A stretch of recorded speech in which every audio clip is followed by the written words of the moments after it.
Dear learners, welcome back to WSE English Story, where learning English becomes an unforgettable adventure. Today, we step into a night filled with silence, shadows, and the sound of a galloping horse. A single rider, carrying the fate of a nation on his shoulders, races through the dark. His name was Paul Revere, and his midnight ride would become one of the most legendary acts in American history. This is not just the story of a man on a horse. It is the story of courage against fear, of ordinary life transformed by extraordinary duty, and of how one person's voice can awaken the spirit of a nation. As you listen, you will not only improve your English but also discover a journey of resilience and determination that shaped the birth of freedom in America. Every word you hear carries both history and inspiration. Tonight, we ride alongside Paul Revere. We will feel the pounding of hooves on empty roads, hear the whisper of danger in the wind, and witness how a silversmith from Boston became a symbol of America's fight for liberty. This is a story that blends suspense, sacrifice, and triumph. And perhaps, as you listen, you will ask yourself, what would I have done if I were in his place? Before we begin, if you'd like to support our work, you are welcome to like, comment, share, or even join us. Your support means a lot and helps us continue creating meaningful stories that bring history to life and make English learning truly inspiring. So, get ready for Paul Revere's Midnight Ride, the night one man sparked America's revolution. Let's start the journey together. Paul Revere was born on January 1st, 1735, in the bustling town of Boston, Massachusetts. At that time, Boston was one of the most important cities in the American colonies. The streets were busy with merchants, craftsmen, and sailors. Ships came and went from the harbor, carrying goods across the Atlantic Ocean. But behind the lively marketplace and the rhythm of daily life, there was growing tension.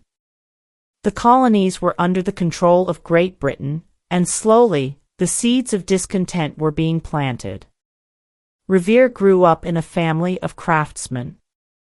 His father, a French immigrant, was a skilled silversmith. From a young age, Paul learned the delicate art of shaping silver into cups, spoons, and beautiful ornaments. He was taught patience, discipline, and precision. These qualities would one day prepare him for a different kind of duty, one not with tools of silver, but with words, courage, and determination.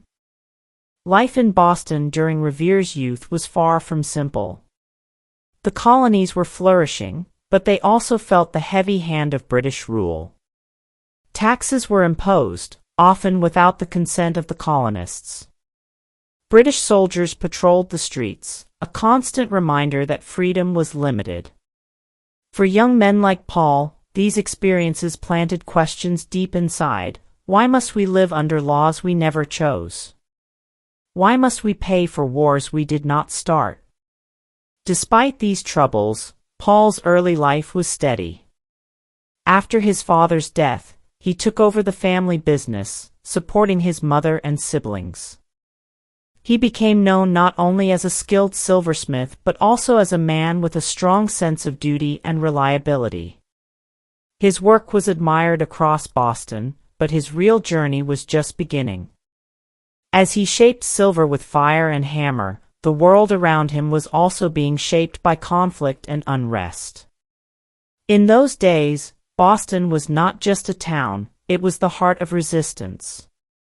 The Boston Tea Party, the protests against taxes, the whispers of liberty, they all started here. Revere found himself surrounded by voices calling for change. And though he was still only a craftsman, he was slowly being drawn toward a role that would demand far more of him than skillful hands.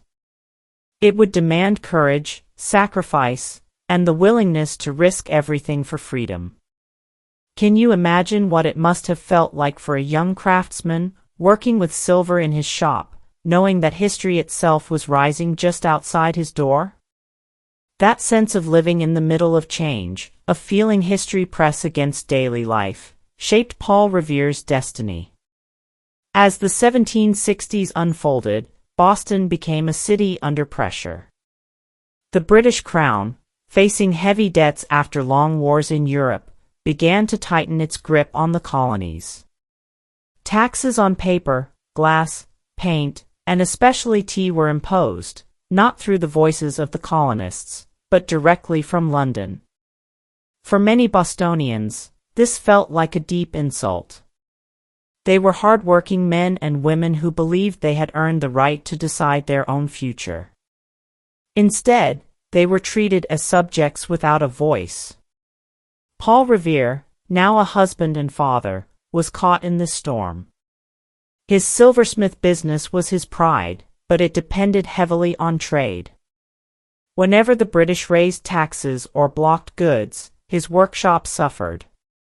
The quiet rhythm of his hammer striking silver was interrupted by worry. How would he feed his family? How could he keep his business alive? These were not just political issues, they were deeply personal.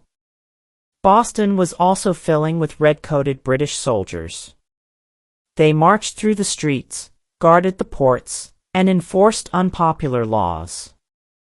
To many colonists, their presence was a reminder of oppression.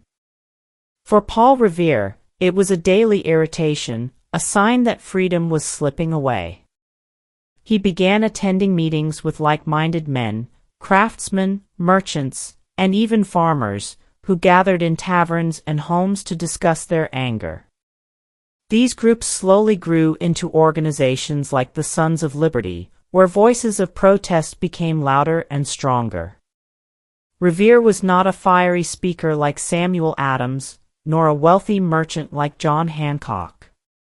But he had something equally important: trustworthiness. He became a messenger, carrying vital information between groups. He knew the streets of Boston well, and his calm, reliable nature made him the perfect man to spread news discreetly. Step by step, the silversmith was becoming more than an artisan. He was becoming a thread in the fabric of rebellion. His first taste of danger came when protests turned violent. In 1770, a confrontation between colonists and British soldiers ended with gunfire, an event known as the Boston Massacre. Revere quickly engraved an image of the tragedy and distributed it throughout the colonies. His art was not just decoration anymore, it was a weapon of resistance, stirring anger and uniting people against British rule.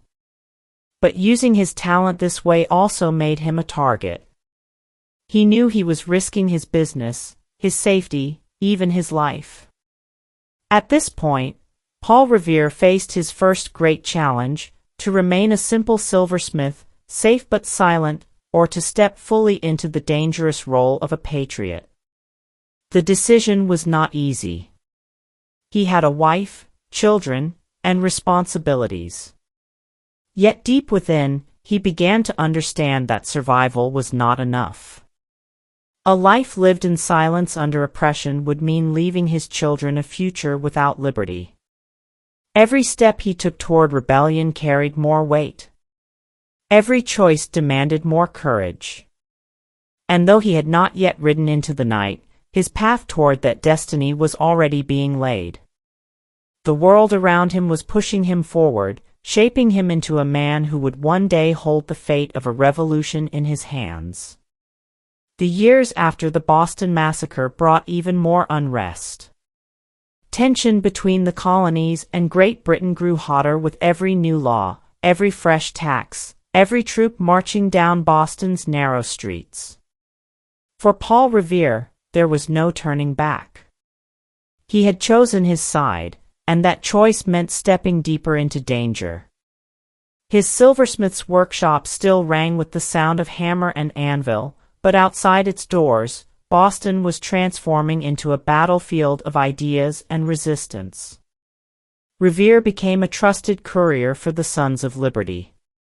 He carried secret messages on horseback between Boston and nearby towns, warning patriots of British movements. Each ride was dangerous. If caught, he could be jailed or worse, hanged for treason. Yet he never hesitated. His calm eyes, his steady hand on the reins, and his deep knowledge of the land made him a perfect rider for liberty. At night, he often left his home quietly, kissed his children goodbye, and rode into the darkness, carrying words that could shape the future. The fight was not only in secret meetings or fast rides. It was also in the public squares. Revere took part in organizing resistance, most famously during the Boston Tea Party of 1773. On that cold December night, colonists disguised as Native Americans boarded British ships and dumped crates of tea into the harbor, refusing to pay the unfair tax. Though Revere was not one of the main leaders, his role as an organizer and participant gave him a stronger sense of belonging to the great cause. As the tea floated in the icy water, he knew there was no going back. Britain would not forgive such defiance. But with defiance came punishment. The British closed Boston's harbor, choking the city's lifeline of trade. Businesses collapsed, families suffered, and hunger spread. Revere himself felt the sting of loss, as his income fell sharply. Supporting his family became more difficult, and he often took on extra work as an engraver or a dentist just to keep food on the table. The price of freedom was already heavy, even before the real war had begun. Yet hardship only hardened his resolve.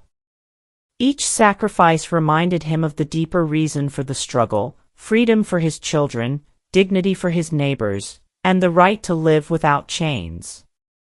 Boston became a place of whispers and signals, lanterns in church towers, secret knocks on doors, and coded messages passed from hand to hand.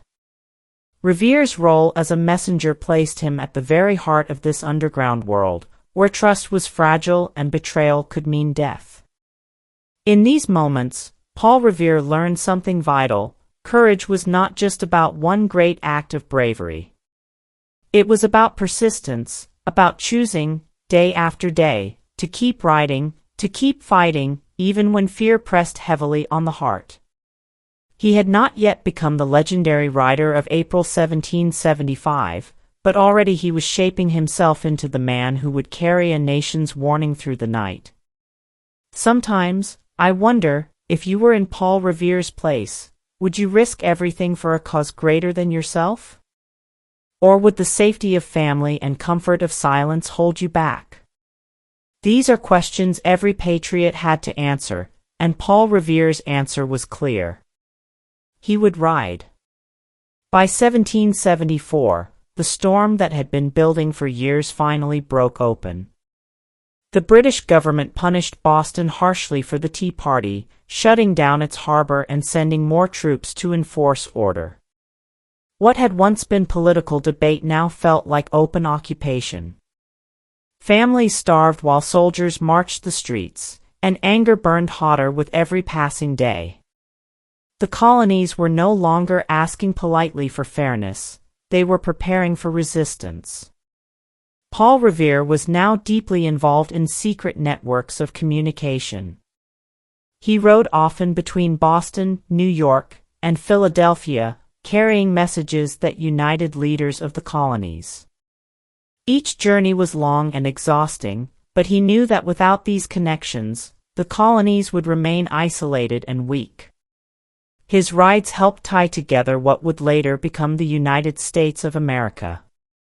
Still, all of these risks were only preparation for something bigger, something that would test him like never before. The turning point came in April of 1775. British commanders in Boston planned a secret mission to march troops to the town of Concord, where colonists had stored weapons and gunpowder. Their second goal was even more dangerous: to arrest Samuel Adams and John Hancock, two leaders of the Patriot movement. If this mission succeeded, the revolution might die before it even began. The British thought they could move silently and strike quickly, but they underestimated the network of watchful patriots. Paul Revere learned of this plan through his contacts, part of an intelligence system as organized as any military unit. The night of April 18, 1775, became his moment of destiny. With the help of other riders, he was to warn the countryside, "The regulars are coming out." Those words would awaken farmers, blacksmiths, and ordinary men, arming them with courage to face one of the most powerful armies in the world. The plan was carefully prepared. Lanterns were hung in the steeple of the Old North Church, one if the British came by land, two if they came by sea. When Revere saw two lanterns glowing in the dark tower, he knew the redcoats were crossing the Charles River. The signal was set, but the ride itself was still ahead of him. His task was not just to carry a message, it was to spark the fire of resistance across the countryside. That night, as Revere prepared his horse, the weight of the moment pressed upon him. He was not a soldier, nor a famous leader. He was a craftsman, a father, and a man who loved his city.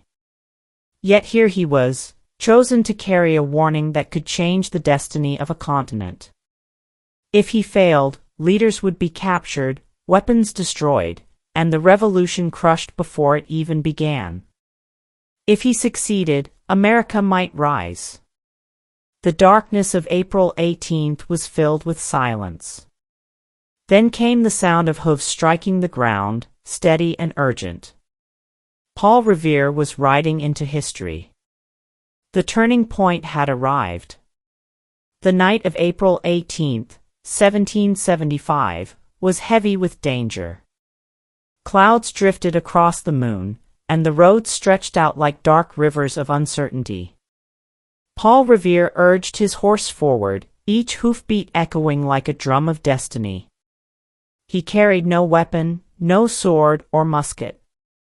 His strength was his voice, his speed, and his determination.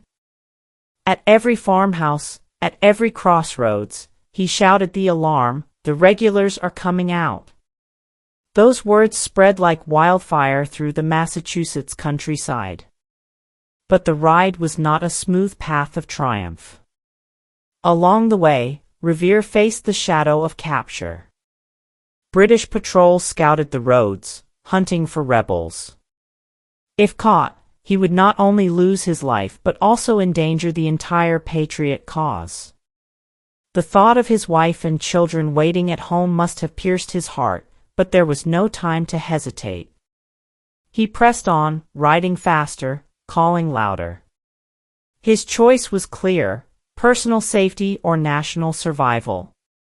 He chose survival, not for himself, but for the dream of freedom.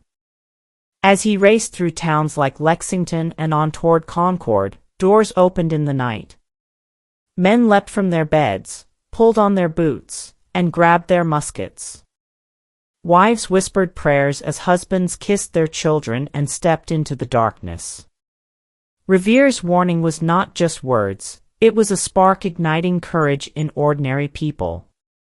The countryside, once quiet and still, began to tremble with movement, like an army awakening from sleep.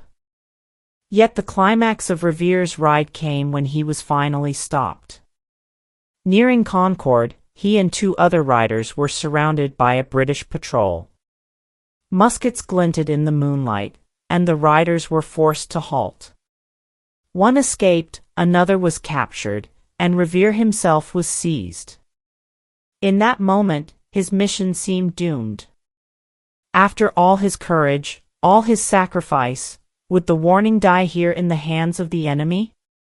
The soldiers interrogated him, demanding answers. But Paul Revere, with calm and clever words, refused to betray his friends or the patriots' cause. He told them only what they already suspected, protecting the greater secrets. Though held at gunpoint, he did not allow fear to master him. His courage was silent, steady, and unbreakable. In the end, the patrol released him and even let him walk back, but they kept his horse. His ride was over. And yet, the sacrifice had not been in vain. Before his capture, Revere had already reached Lexington, warning Samuel Adams and John Hancock in time to escape. Other riders, inspired by his urgency, carried the alarm even further. The militia gathered, muskets in hand, ready to face the redcoats at dawn.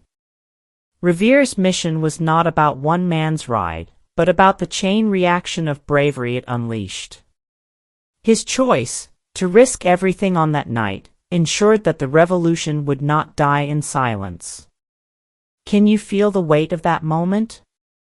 Imagine standing there, unarmed, surrounded by soldiers in the night, knowing your life could end in an instant, yet refusing to give in. That is the kind of courage that echoes through centuries. That is the heart of Paul Revere's Midnight Ride. The dawn of April 19, 1775, broke with musket fire. At Lexington Green, ordinary farmers and townsmen stood against British troops. Shots rang out, the first gunfire of the American Revolution. Soon after, at Concord, the militia forced the redcoats into retreat, chasing them back to Boston in a running battle. What began as whispers in the night had erupted into open war. And behind this sudden spark stood Paul Revere's Midnight Ride. Though Revere himself was not present when the first shots were fired, his mission had already succeeded. By carrying the alarm, he ensured that militias were awake, armed, and waiting. Without that warning, British troops might have destroyed the weapons in Concord, arrested key leaders, and crushed the rebellion before it had a chance to breathe. Instead, the countryside was alive with resistance. Revere's ride transformed fear into readiness and silence into defiance. For the rest of the war, Paul Revere continued to serve the patriot cause. He returned to his role as a messenger, a trusted courier who linked leaders across colonies. He also took command of a small unit of soldiers, defending Boston's shores from attack. While he never became a famous general, his contribution was steady, reliable, and vital. Not all victories come from battlefield glory. Some come from trust, loyalty, and the courage to carry words faster than an enemy can march. But Revere's greatest achievement was not only in what he did but in what his ride symbolized. His midnight warning became a story told and retold, a reminder that one determined man could change the direction of history. He proved that courage does not always require weapons. Sometimes, it requires only the strength to speak, to ride, and to believe in something greater than oneself. The legend of Paul Revere grew quickly. Poets, writers, and schoolteachers passed down his story to future generations. Henry Wadsworth Longfellow's famous poem would later immortalize that night, making Revere a household name across America. Though the poem took liberties with the facts, its spirit was true, a lone rider, calling a nation to rise. Victory did not mean the end of hardship for Revere. The war dragged on for years, filled with uncertainty and sacrifice. Yet when independence was finally won, he returned to his family and business with quiet pride. He had done his part. His children would grow up in a free nation. And he knew that when freedom's story was told, his name would ride with it. In many ways, Paul Revere's triumph was not about fame but about service. His achievements were the achievements of every man and woman who believed in liberty. His ride showed that history is shaped not only by generals and kings but also by ordinary people who rise to extraordinary moments. Paul Revere's Midnight Ride was over in a single night, but its meaning has lasted for centuries. What began as a hurried warning became a symbol of how one voice, carried with courage, can awaken an entire people. His story reminds us that history does not always belong to the mighty or the powerful. Sometimes, it belongs to a craftsman, a messenger, or a father who dares to take a risk at the right moment. Revere's legacy is not only the alarm he spread but also the values he embodied. He showed that bravery is not the absence of fear, it is the decision to act despite fear. He taught that responsibility is not limited to leaders or soldiers. Every person, no matter how ordinary, has a part to play in shaping freedom.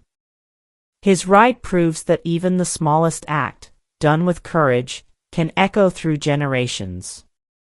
We often imagine great revolutions as the work of generals or kings, but America's revolution was born in taverns, on farms, and along dark country roads.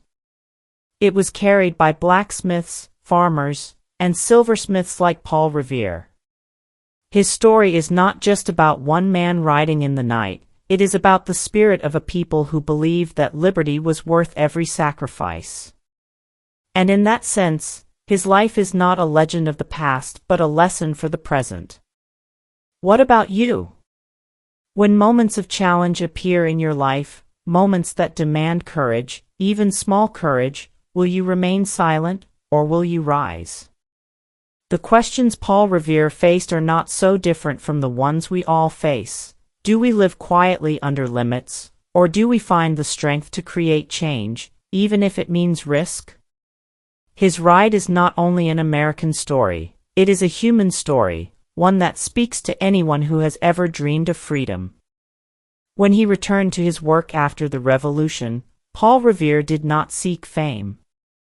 He lived as a silversmith, an engraver, and later an industrial pioneer. Yet the echo of his hoofbeats on that April night never faded. Children learned his story, poets honored his name, and a nation remembered the courage of a man who turned darkness into a call for dawn. His legacy is clear. True greatness is not measured by titles but by the willingness to serve a cause greater than oneself. Dear learners, you have just journeyed through one of the most unforgettable nights in American history, the Midnight Ride of Paul Revere. His story is more than a tale of horses and lanterns. It is about courage in the face of fear, duty in the face of danger, and hope in the face of uncertainty. Revere's ride reminds us that even an ordinary man, guided by extraordinary purpose, can change the destiny of a nation. There is a line from Longfellow's famous poem that captures the spirit of this story, for, born on the night wind of the past, through all our history, to the last. These words remind us that Revere's voice, once carried through the night air, still echoes today. His call was not only for his neighbors to rise, it was for all of us, across time, to remember the power of action, the courage of choice, and the meaning of freedom. As you reflect on this story, think about your own life. What challenges lie before you? What ride of courage must you take? Perhaps your path is not lit by lanterns in a church tower, but by your own inner light of determination. You, too, have the power to awaken courage in others, to inspire change, and to live for something greater than yourself. If this story has inspired you, we invite you to share it. Pass along Paul Revere's message, not just with your words but with your actions. And if you'd like to support our mission of bringing history to life while helping people learn English, please like, comment, share, or subscribe. Your support keeps this journey alive and helps us create more stories that blend language with inspiration. Until next time, keep learning, keep believing, and keep riding toward your own freedom. This is WSE English Story, where learning English becomes an unforgettable adventure. Goodbye for now.